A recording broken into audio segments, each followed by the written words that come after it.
रामू एक डब्बे के पास चाय पी रहा था। वातावरण भी बहुत ठंडा था। आसमान पे पूरा बादल छा गए। इतने में डिब्बे में मौजूद रेडियो में खबरें शुरू हो गए।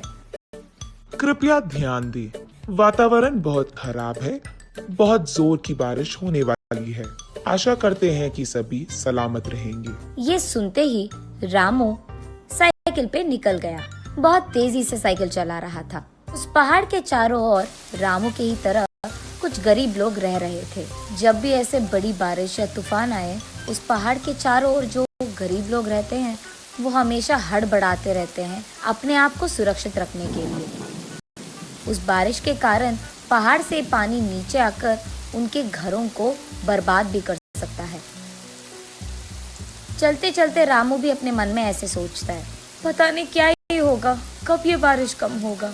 भगवान जाने कि पहाड़ से नीचे आ रहे पानी से हमारे घर रहेंगे भी कि नहीं। घर पे तो नानी है, मैं तो कहीं पे भी जा सकता हूँ। उस बूढ़ी औरत को मैं कहाँ लेके जाऊंगा? हे भगवान, अब तू ही मुझे रास्ता दिखा। सिर्फ मुझे नहीं, हम सबको अब तू ही बचा। ऐसे वो घबराते हुए उसी डर में घर की ओर तेजी से बढ़ता है। बीच रास्ते में ही बड़ा सा बारिश शुरू हो गया था। बिजलियां गरजने लगे और एक भड़क में पानी टायर में आधा भर चुका था। बहुत मेहनत के बाद रामू अपने घर पहुंचता है। घर जाते ही, अरे बाप रे, मैं तो डर गई थी बेटा। कहाँ था तू? बारिश में भी घूमना जरूरी है क्या? ऐसे उसके जवाब का इंतजार किए बिना उसे डांटती रहती है रामू की नानी। अरे बूढ़ी औरत, मैं कोई टाइम पास नहीं कर रहा था। बीच रास्ते में बहुत जोर की बारिश हुई थी। उस बारिश में मैं साइकिल भगा कर आया। ऐसे ये दोनों बहस कर रहे थे। उसके दौरान उन्हें दिखाई देता है कि सारे लोग मिलकर एक झुंड की तरह कहीं बढ़ रहे थे। अरे मंगतायारू, कहाँ जा रहे हो सभी झुंड बनकर?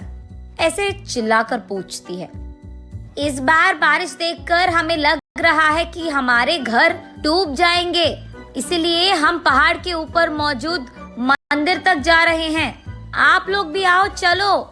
ऐसे कहती है मंगतायरू। क्या बारिश में खाना कौन दे रहा है? खाना खाने तू इतना दूर जा रही है? पागल औरत, हमेशा खाती रहती है। ऐसे कहती है नानी। अयो, ये क्या? बूढ़ी औरत ने ऐसे कह दिया। अब ये मंगतायरू ना इस पे चिल्लाने लग जाएगी। हाँ हाँ, मुझे ही खाने की पड़ी रहती है हमेशा। तू एक काम करा बूढ़ी, तू यहीं पे मर जा। 10 दिन बाद आकर तेरे श्रद्धांजलि की खाना खाऊंगी मैं। ऐसे उस पर गुस्सा करके वहाँ से चली जाती है। क्या कह रही है बेटा वो? कुछ तो बड़बड़ा कर चली गई है। मुझे कुछ नहीं सुनाई दिया। तुम यही बैठकर ऐसे ही बात करती रही ना, तो इस बाढ़ के साथ साथ तू भी चल जाएगी। कल आकर तेरी श्रद्धांजलि की खाना खाएगी बोल रही थी वो। क्या इतनी बड़ी बात बोल दिया उस भुक्कड़ लड़की ने? अब दादी तुम उसे भुक्कड़ बुलाओगी तो वो ऐसे ही कहेगी ना। रुक, मैं उसको एक सबक सिखाती हूँ। ऐसे कहकर वो उसके पीछे ही चल जाती है पहाड़ के मंदिर तक। कुत्ते की तरह हमेशा गांव में फिरने घूमने से बढ़कर कुछ नहीं करता। एक छतरी तो खरीद लेता तू। ऐसे कहती है रामू की नानी। इससे पहले कि रामू कुछ कहे, एक रॉकेट की तरह एक छतरी उड़कर रामू के पास आती है। तुरंत रामू वो छतरी लेकर उसे खोलता है। भगवान की कृपा, लगता है कि भगवान ने ही खुद ये छतरी भेजा है हमें। ऐसे कहकर वो एक लंबी सांस लेता है। तभी वो सोचता है कि चलो कम से कम भीगेंगे तो नहीं। कि इतने में उसकी नानी, अरे बेवकूफ, तू अकेले छतरी को ले लेगा क्या?